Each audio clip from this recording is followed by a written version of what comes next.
Bună tuturor și bine v-am regăsit la PedaQuest. Noi suntem Briana, Amana și Andreea și astăzi suntem onorate să-l avem alături de noi pe scriitorul Alex Moldovan, autor a numeroase romane dedicate atât copiilor cât și destinate introspecției. Astfel s-a remarcat prin titlurile Olguța și un bunic de milioane, Băiețelul care se putea mușca de nas și Stabilizator de stare. Bine v-am găsit și vă mulțumim că ne-ați acceptat invitația.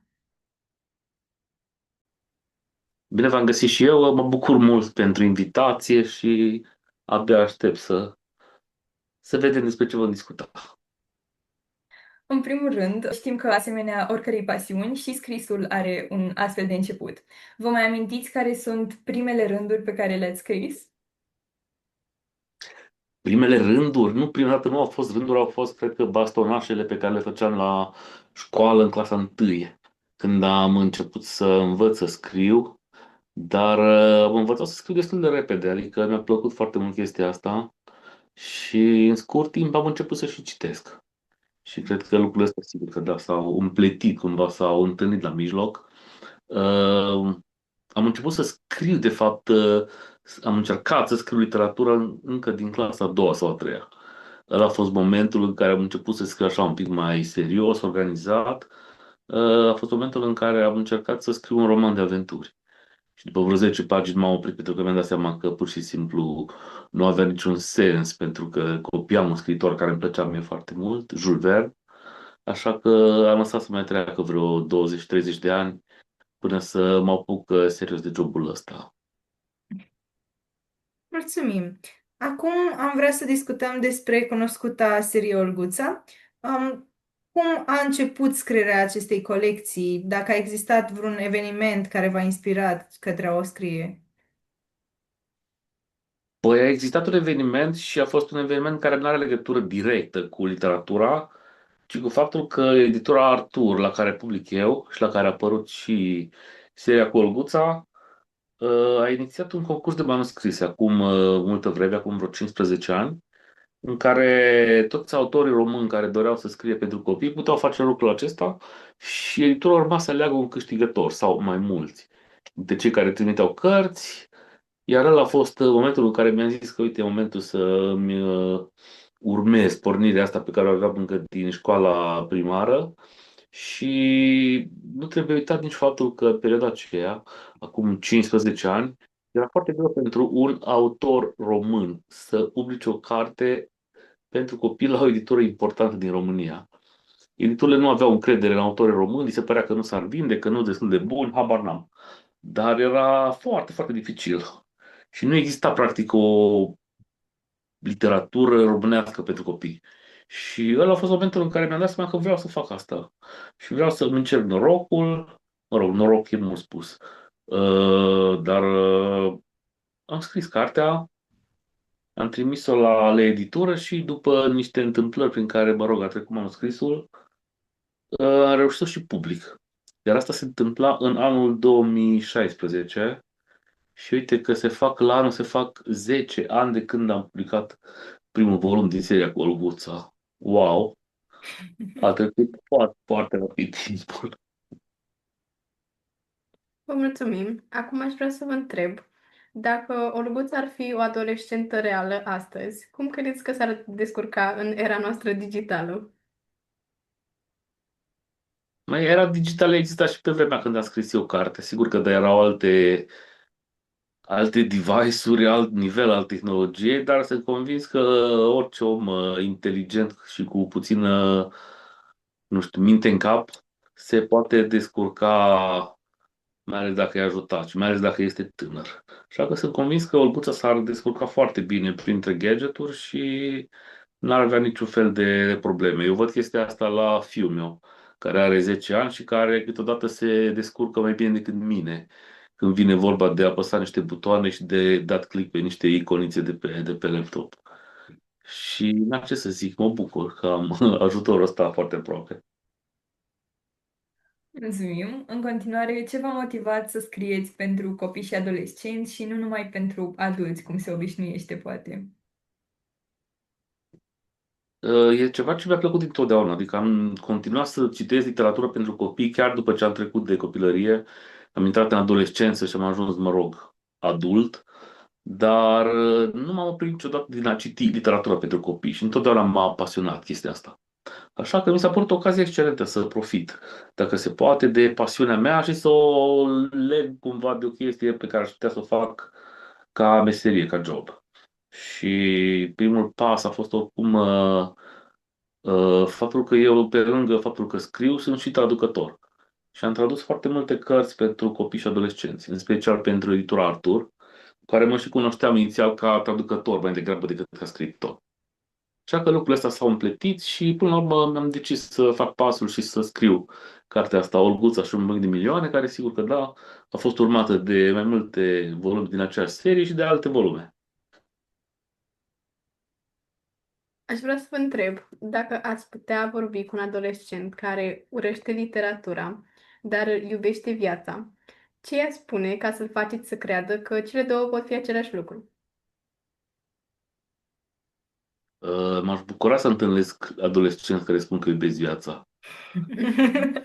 E, care mi-ar plăcea foarte mult pentru că nimic nu e mai important decât viața, nici măcar literatura.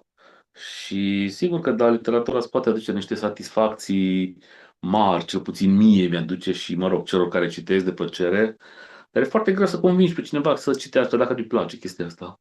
Mie nu mi se pare că e neapărat sfârșitul lumii dacă cineva nu va citi. Sunt aproape convins că fiul meu nu va ajunge un cititor la maturitate și nu mi se pare că este nicio problemă aici.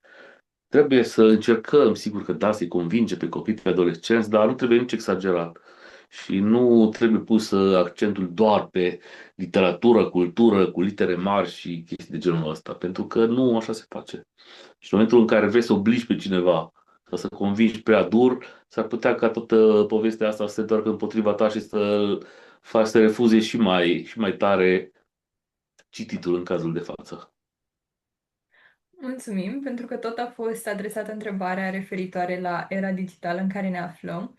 Care este perspectiva dumneavoastră asupra utilizării inteligenței artificiale în procesul creației? Predicția mea este că ar- inteligența artificială va fi folosită tot mai mult, inclusiv în procesul creației și deja se folosește, doar că nu foarte multă lume, nu foarte mulți scriitori recunosc chestia asta. Deci e un pas pe care l-am făcut deja, a ajuns omenirea într-un punct în care nu mai există o cale de întoarcere, decât dacă s-ar interzice cu totul folosirea AI-ului și asta nu cred că se va întâmpla.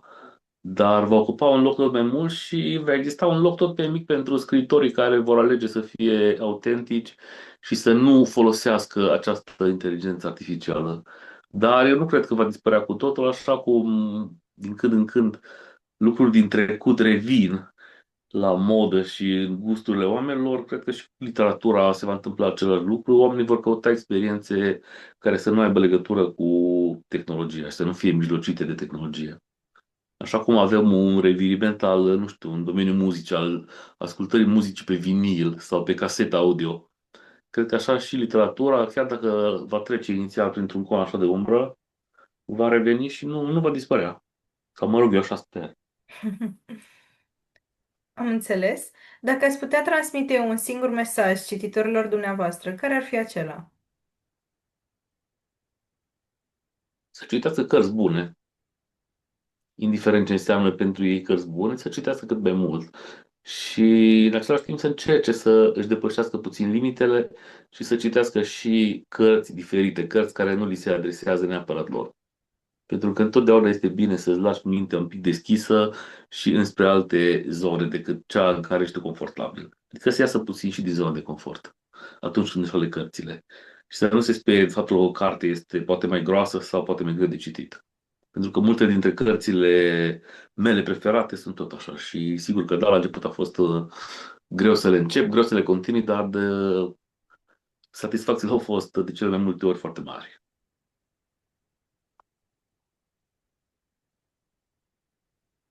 Acum aș vrea să vă întreb, dintre toate cărțile pe care le-ați citit dumneavoastră, care sunt acelea care credeți că v-au ajutat cel mai mult să vă dezvoltați atât ca scriitor, cât și pe plan personal? Mi-e foarte greu să fac un top, pentru că am deja în spate vreo 40 și ceva de ani de când citesc și s-au adunat foarte, foarte multe cărți care nu doar că m-au influențat ca scriitor, ci m-au ajutat într-un fel ca om. Nu știu, dintre cărțile care m-au influențat ca scriitor sunt cărțile pe care le-am citit când eram în perioada copilăriei. Una dintre cărțile mele preferate era Recreația Mare, a lui Mircea Stâmpimbreanu, și asta cred că și-a pus un pic așa amprenta asupra felului în care scriu eu. În sensul că și el scrie, folosește umor, descrie cât mai puține acțiune și texte scurte. Și ăsta este un scriitor care m-a influențat pe mine foarte, foarte mult în zona cărților pentru copii. Iar în zona, mă rog, a cărților pentru adulți, pe care le-am citit peste 20 de ani, au fost o serie de autori care m-au impresionat de-a lungul vieții și am avut foarte mare noroc să găsesc în preajma mea oameni, prieteni, care să-mi dea tot timpul recomandări mișto de cărți. Asta contează foarte mult, este destul de greu să ajungi din toate cărțile care se scriu în lume la cărțile care ți se potrivesc ție. Și asta sigur că da ține de noroc, cumva așa s-au întâmplat lucrurile, dar am câțiva autori preferați, nu știu, José Saramago, Samuel Beckett, Michel Tournier, Thomas Bernhard, sunt foarte mulți scriitori pe care i-am pus așa cumva, am un raft cu cărți care îmi plac foarte, foarte mult și pe care le recitesc din când în când. Raftul nu e aici, e în bucătărie, acolo au ajuns cărțile mele preferate și sunt vreo două rânduri de cărți pe care le-aș lua cu mine pe o insulă, dacă aș ajunge vreodată. Care a fost sentimentul pe care l-ați avut atunci când ați lansat prima dată o carte, când ați fost la prima lansare de carte scrisă de dumneavoastră sau când ați trimis prima dată unei edituri o carte care știați că va ajunge a fi publicată? Am avut emoții foarte mari. Am avut emoții foarte mari și când am trimis cartea, dar mai ales când am avut prima lansare. Primele lansări la Olguța și un Bălin de Milion au fost groaznice, pentru că aveam emoții foarte mari, aveam trag, nu puteam vorbi bine, nici nu înțelegeam exact unde mă aflu și eram așa zăpăcit de tot, cred că am spus trei cuvinte și atât, pentru că nu eram obișnuit încă să vorbesc în fața unor persoane străine. Asta e o chestie cu care te naști sau nu te naști. Și a trebuit să o învăț, eu nu aveam de la început, mi-era foarte greu să fac lucrul ăsta, dar am avut emoții foarte mari și încă mai am, ceea ce e bine. Asta înseamnă că sunt viu, sunt în viață. Ce recomandări ați avea pentru generația tânără de scriitori care este descurajată de lipsa succesului? Succesul este o chestie destul de relativă, depinde la ce ne referim. Dacă ne referim la succesul financiar, acesta probabil că nu va veni. Sau nu va veni așa cum ne imaginăm noi. Pentru că știm că în România se citește destul de puțin, se citește mult mai puțin decât în celelalte cărți ale Europei și se vinde foarte puțină carte. Așa că e aproape imposibil pentru un autor să trăiască de pe urma scrisului, fără să mai facă și alte lucruri. Dar succesul nu se măsoară doar prin asta, succesul se mai măsoară și prin aprecierea pe care o au cei din jur despre tine, oamenii din bula ta, oamenii cu care te întâlnești și cu care te înconjori. Și cred că aprecierea asta de multe ori poate fi mai importantă decât orice. Să vezi că oameni pe care tu îi apreciezi, te apreciază la rândul lor pentru ceea ce scrii. E o senzație fantastică. Și dacă ar trebui să vă asociați fiecare carte scrisă de dumneavoastră cu o idee sau un cuvânt, care ar fi acela sau aceea? Wow, nu știu, am vreo 10 cărți, așa că ar fi prea complicat să fac asta cu toate. Tot ce pot să spun este că am încercat să scriu niște cărți care să fie consecvente cu ceea ce am eu în cap și să fac niște cărți oneste. Adică să fiu cât mai sincer.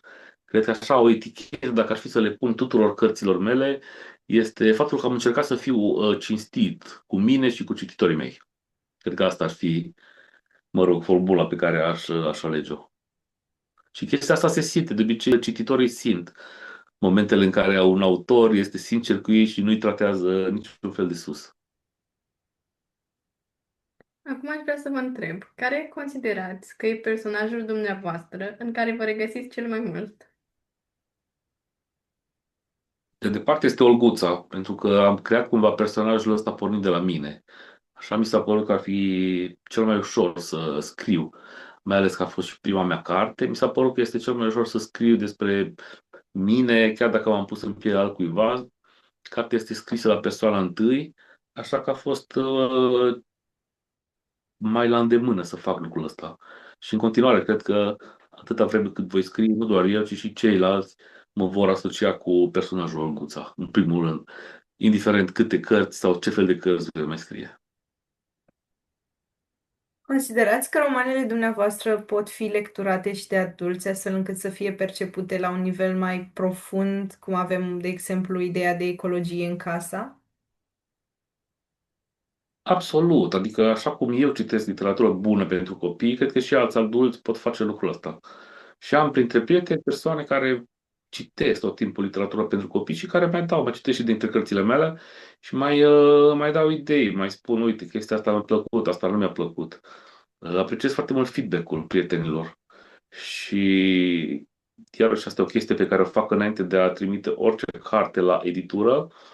O trimit prietenilor, am un grup de prieteni care sunt foarte de treabă cu mine și foarte exigenți în același timp și ei îmi citesc manuscrisul și îmi fac adnotări, îmi trimit înapoi documentul cu observațiile lor, iar asta mă ajută foarte mult, pentru că sunt oameni în care am foarte mare încredere și care ajută ca și cărțile pe care le scriu să devină un pic mai bune.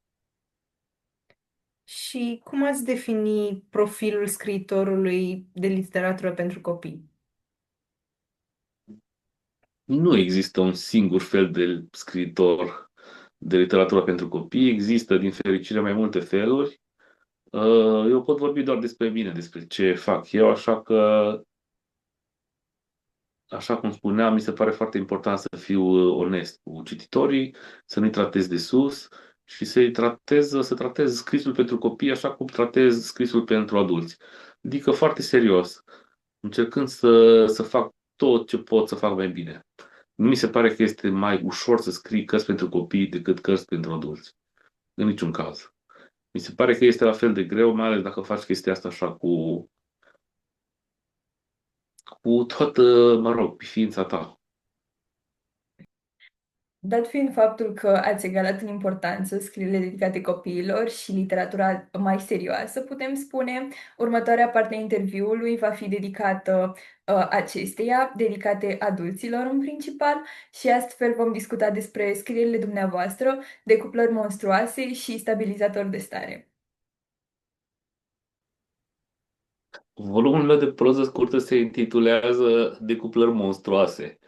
Volumul stabilizator de stare este un volum de poezie pe care l-am scos tot anul acesta la editura OMG Publishing.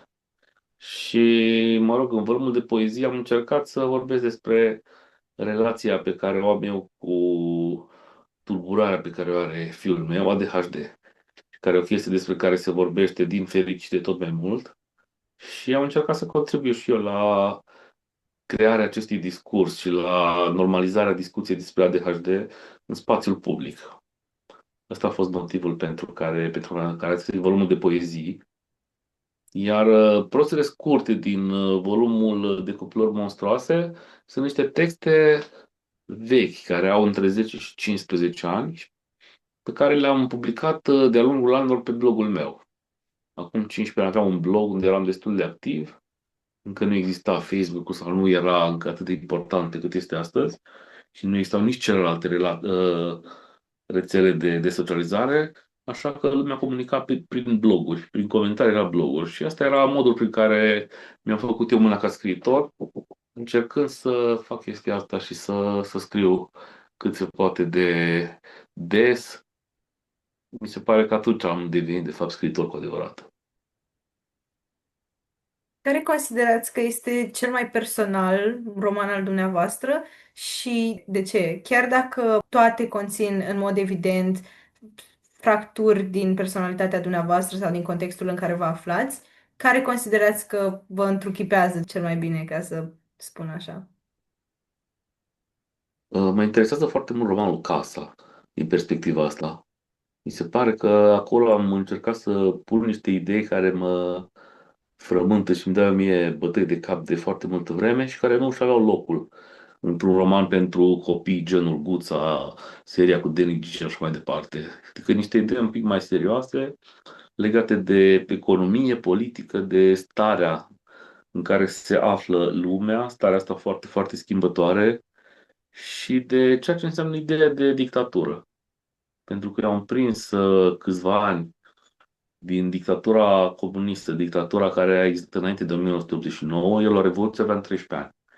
Așa că am trăit destul de mult din ce exista pe atunci și am o impresie foarte clară despre cum era să trăiești în acele vremuri.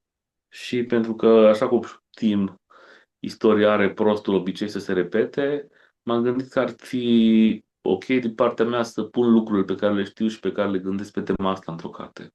Și cartea asta este Casa, care este un prim volum dintr-o serie pe care sper să și reușesc la un moment dat să o termin. După aceste cărți intense și introspective, ați revenit la literatura pentru copii, un spațiu ludic, aparent mai luminos. Cum s-a realizat această tranziție? Foarte ușor, pentru că oamenii nu sunt niște ființe luminoase sau dark, sunt niște ființe cu mai multe fațete care se schimbă în fiecare zi și în fiecare moment. Așa că mi-e foarte ușor să trec de la o stare la alta, pentru că așa e normal să gândim, de fapt. Nu gândim mereu la fel, în aceiași termeni. Așa că trecerile astea sunt, cum să zic, aproape naturale pentru mine. Dată fiind diversitatea genurilor literare pe care le-ați abordat, unde credeți că vă simțiți cel mai acasă în această sferă? Mă simt acasă în toate cărțile mele. Ăsta e motivul pentru care le-am scris. Eram foarte familiarizat sau voiam să transmit un mesaj. Și mi se pare că faptul că am scris niște cărți destul de diverse nu face decât să respecte realitatea. Faptul că am mai multe preocupări, am mai multe lucruri în cap și am încercat să mă ocup așa pe măsura posibilităților de fiecare. Considerați că volumul de cupluri monstruoase este o reflexie a unor gânduri ce nu și aveau locul în realitate și deci trebuiau transprinse cumva prin literatură, prin orice altă formă de artă? Parțial, da, în volumul ăsta de proze scurte și foarte scurte am încercat să mă joc puțin cu literatura și să duc jocul ăsta la nivelul unui volum. Adică sunt foarte multe parodii, acolo sunt foarte mulți autori pe care i-am citat fără să-i citez, pe care am folosit plecând de la ideile lor, pentru a le transforma, mă rog, scrisul în propriul meu scris. Și mi-ar plăcea, sigur că da, să ajungă la cât mai multă lume și acest volum, mai ales că se poate citi foarte, foarte ușor. E vorba de 100 și ceva de povestiri care au în general sub o pagină. Și considerați că stabilizator de stare este romanul, volumul, care cumva abordează cel mai profund subiect, spre deosebire de celelalte, sau casa, sau pur și simplu este vorba despre două dimensiuni complet diferite și deci nu pot fi comparate. Nu pot fi comparate, sunt lucruri complementare mai degrabă decât diferite, adică coexistă în același timp în mintea mea. Și sigur că da, nu se puteau amesteca toate, nu vrem să facem nici urma cu de toate, nu poți să pui toate lucrurile pe care le știi sau pe care vrei să le spui într-o singură carte. Așa că a trebuit să scriu mai multe volume. Și ar fi cumva acesta un sfat pe care le-ați dat scriitorilor care au dorința să prezinte tot ce au în minte printr-un singur roman, le-ați spune să se tempereze, să încerce să transmită în mai multe secvențe, să spun așa? Absolut, este foarte greu, dacă nu imposibil, să faci un roman în care să pui tot ce știi despre viață și despre lume, habar n-am. Sunt cele mai mari șanse să dai greș cu chestia asta, așa că este bine să-ți cunoști limitele. Mi se pare că atunci când știi să-ți cunoști limitele și știi de ce ești capabil, îți poți calibra un pic mai bine ideile și gândurile și poți face lucruri foarte ok pe fiecare zonă în parte. Trebuie să îți cunoști limitele astea, mi se pare foarte important. Și să le depășești, desigur, cu riscul să eșuezi. dar șansele de a eșua încercând să pui tot ce știi într-o singură carte sunt mari. Cum ar putea un scriitor de literatură pentru copii să transmită acea inocență peste care cumva a trecut odată cu maturizarea? Eu nu cred că există această inocență, nu vorbesc despre ea în cărțile mele. Mi se pare că se exagerează cu inocența copiilor. Eu știu foarte bine ce gândesc copiii, știu foarte bine ce gândeam eu la vârsta lor și am unul acasă, la dispoziție aici, care locuiește cu mine și nu cred că inocență este cuvântul pe care l-a asociat cu copiii. Atunci poate curiozitatea aceea, imaginația. Curiozitate, clar. Curiozitate și imaginație, absolut. Copiii sunt foarte, foarte curioși și de aceea este bine să încercăm ca adulți să petrecem cât mai mult timp cu ei, timp de calitate, adică să fim prezenți și fizic și psihic lângă copiii noștri, lucru care evident se întâmplă destul de puțin, pentru că, da, suntem diferiți, copiii și adulții sunt diferiți. Și lumile astea nu se întâlnesc întotdeauna. Dar eu încerc să fac asta, să stau cât mai mult cu fiul meu, cu Alex, să ne simțim bine împreună, să ne jucăm, să ne uităm la filme, să citim împreună, să facem toate chestiile astea care ne plac. Considerați că uneori romanele de copii, după cum sunt intitulate, pot depăși ca nivel de abstractizare cele pentru adulți? Nu neapărat, nu m-am gândit chestia asta și nu cred că este cazul cu romanele scrise în România. Așa cum ziceam, autorii români sunt încă, din păcate, destul de puțini. Și mi-ar plăcea să fie de câteva ori mai mulți, să există o concurență serioasă pe piața asta, dar na, lucrurile merg înspre bine, editurile au început să-și dea seama de potențialul scriitorilor români și acum chiar se publică literatură scrisă de autori români pentru copii. Și au literatură bună de multe ori, adică cu gradul ăla de complexitate despre care vorbeam, adică literatură de foarte bună calitate. Acum aș vrea să vă întreb dacă ar fi să transmiteți un mesaj tinerilor care sunt indeciși în legătură cu genul literal pe care aceștia să-l abordeze în scris, care ar fi acesta? Ce le-ați spune? Să scrie despre lucrurile care îi interesează cel mai tare. Că asta nu ar trebui să fie nici măcar o opțiune, n-ar trebui să trebuiască să aleagă. Între asta, de obicei, scrii despre lucrurile care te interesează cu adevărat. Și pornind de aici, totul se desfășoară de la sine cumva. Adică lucrurile merg și singure câteodată. Nu cred că există un sfat pe care să-l pot da în acest sens. Trebuie să scrii ceea ce simți, că te preocupă cel mai tare într-un anumit moment. Și anumite lucruri poți să le scrii prin intermediul poeziei, altele prin intermediul prozei, habar n-am. Prin intermediul rețelelor de socializare, nu știu. Dar lucrul ăsta de obicei se întâmplă de la sine și nu trebuie să-ți bați prea mult capul singur cu asta. Acestea au fost curiozitățile pe care noi și colegii noștri am avut să vi le adresăm.